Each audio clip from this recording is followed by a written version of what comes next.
ভাইজান আপনার সিনেমার নায়িকা কে? আমার চরিত্রটার জন্য কোনো নায়িকার প্রয়োজন হয় নাই, আমি ছবি মূল আকর্ষণ। যে অশ্লীলতার সর্বরাজ্য হচ্ছে মডেল ইন্ডাস্ট্রি, এটাকে আসলে আপনি কিভাবে দেখেন? আমি একেবারেই ঘোর বিরোধিতা করি, কারণ এইভাবে করে আমি 17টা বছর ইন্ডাস্ট্রিতে আমি কখনোই এভাবে করে নিজেও কখনো এটাকে সাপোর্ট করিনি, প্রমোট করিনি, কিংবা আমার কোনো কাজ যেগুলো আমি কোরিওগ্রাফি করতাম বা ডিজাইন করতাম আমার পোশাকে কখনোই মডেলগুলোকে কখনোই ওইভাবে করে উপস্থাপন করিনি।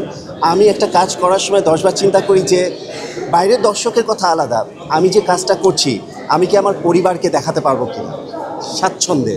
তো সেটা আমি যখন দেখি যে না, এই কাজটা দেখাতে গিয়ে আমি বাবা মা বা কিংবা আমার পরিবারের কোনো বড়দের মুরব্বীদের কাছে আমি ছোট হব না, কিংবা লজ্জা লাগবে না যে কাজটা আমার, সেভাবে করেই আমি কাজটা করতে চেয়েছি সবসময়। কিন্তু এখনকার সময়ে হয়তো বা সবার একটু ভাইরাল টেন্ডেন্সি, তাই হয়তো বা এই জিনিসগুলোকে বেছে নিয়েছে।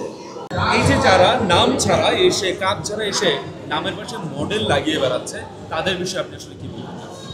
তাদের বলবো আসলে তাদেরকে যারা অনুষ্ঠানে মানে অংশগ্রহণ করাচ্ছে বা তারা যাদেরকে ওদেরকে নমিনেশন দিচ্ছে, আমি কাউকে ছোট করে কথা বলবো না, আমার মনে হয় তাদেরকে একটু ইনফর্ম করে দেওয়া উচিত যে একটা অনুষ্ঠানের ভারসাম্য রক্ষা করার জন্য তাকে কিভাবে প্রেজেন্ট হতে হবে।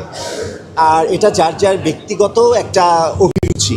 তো আমি কিন্তু জানি যে আমাকে কিভাবে প্রেজেন্ট করবো। ভাইরাল জিনিসটা কিন্তু পজিটিভ দেখলে পজিটিভ, কিন্তু নেগেটিভভাবে যদি এটা আপনি প্রচার করেন, যদি ভাবেন যে আমি নেগেটিভ জিনিস করে কিছু করব, তাহলে সে মানুষটা না আসলে নেগেটিভভাবেই সমাজে প্রতিষ্ঠিত হয়, তাকে কেউ সম্মান করে না, কদর করে না। সো এই জিনিসগুলো মাথায় রাখতে হবে। হ্যাঁ, অনেকেই কিন্তু আমি রাজুর প্রসঙ্গে যে কথাটা বলতে চাচ্ছি, তো এই যে জিনিসগুলো আমার মনে হয় আমার অনুষ্ঠান হলে আমি ডেফিনেটলি আমার পরিচিত জনদেরকে বা মডেলদেরকে বলবো যে তোমাদের পোশাক আশাকের ব্যাপারে যেন অবশ্যই শালীনতা থাকে, এবং সেটা যেন একটা অনুষ্ঠানে গেলে যেন অনুষ্ঠানের ভারসাম্য থাকে, এবং এটার জন্য যেন কাউকে কথা শুনতে না হয়। এই যে নেগেটিভভাবে ভাইরালগুলো হয়, এই যে জিনিসগুলো ছড়ায়, এতে করে তো যে ভাইরাল হচ্ছে সে তো কোনো সম্মানিতভাবে ভাইরাল হচ্ছে না, তাকে সবাই বাজে বাজে কথা বলছে, বাজে বাজে গালি দিচ্ছে, খুবই বাজেভাবে করছে।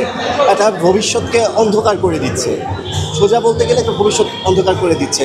আমাদের ঘরের মানে এই ধরনের মেয়েরা এই টাইপের করবে, এই ধরনের তো আমরা ভাবতেই পারি না। তো সুতরাং আমি আমার জায়গা থেকে চেষ্টা করব যারা এই ধরনের কাজগুলো করে বা এই ধরনের পোশাক আশাক করে অনুষ্ঠানে অ্যাটেন্ড করে, এই ব্যাপারগুলোতে একটু সতর্কতা অবলম্বন করব, এবং তাদেরকে বুঝিয়ে বলবো যে খুব সুন্দর করে আসলেও অনুষ্ঠানে অনেক সুন্দরভাবে নিজেকে প্রেজেন্ট করা যায় এবং সম্মানিত হওয়া যায়। সিনেমায় আপনাকে আমরা দেখব। আমি অলরেডি একটা কমার্শিয়াল মুভি, একটা ওয়েব সিরিজ অলরেডি ডান করে ফেলছি, মানে শুটিংয়ে যাব।